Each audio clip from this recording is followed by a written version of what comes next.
苏格兰的海面上，石油钻井平台突然和陆地失去了联系，紧接着附近就出现大量的白雾。平台负责人马格看到后也是非常的猛圈，一瞬间的功夫，白雾就飘到他们面前，并将钻井平台团团的围住。结果是虚惊一场，放下戒备的众人准备继续修理信号发射器，丝毫没有意识到危险正悄悄向他们逼近。由于白雾的原因，巴兹发现后面的队友不见了，喊了几声没有回应，只好继续向上攀爬。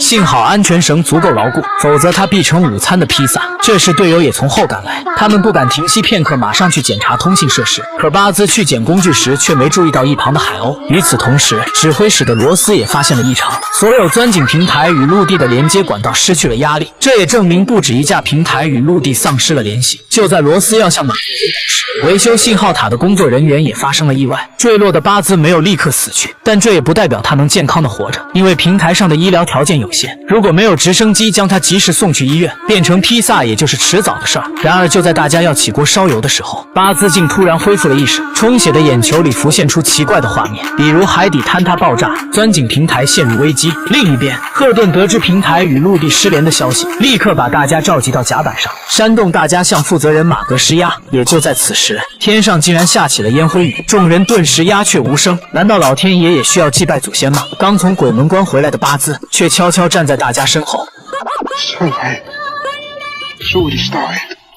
如今大家更渴望救援队的到来，特意留人在甲板上负责记录着隔壁平台发出的摩斯密码。原来隔壁也经受了同样的遭遇，此时巴兹的身体有了明显的好转，之前手腕上的伤口已经完全愈合，充血的眼球也基本康复。于是他又看到脑海里诡异的片段，画面中一个死人躺在冰冷的甲板上，还没等他平复心情，嘴里的大金牙也无缘无故的脱落。其实更离谱的是，刚才甲板上的通讯员回到休息室，本想好好洗个热水澡，可脱衣服的瞬间，一坨黑色的液体被他甩到了玻璃上，翻找了半天，竟然是自己的纹身掉色。很快他就大口吐血而死。打金老头在甲板上发现了完全康复的巴兹，没多想的他上来就劝对方和他回去，巴兹却说当灾难来临时每个人都会死。不明所以的老头竟上前一步继续劝说，对方却突然开启暴走，一把掐住了多管闲事的他。等有人赶来时，老头的嘴里已经吐出大量的海水，趁其不备，巴兹果断逃走，而老头的死状恰好和之前巴兹脑海里的画面相吻合。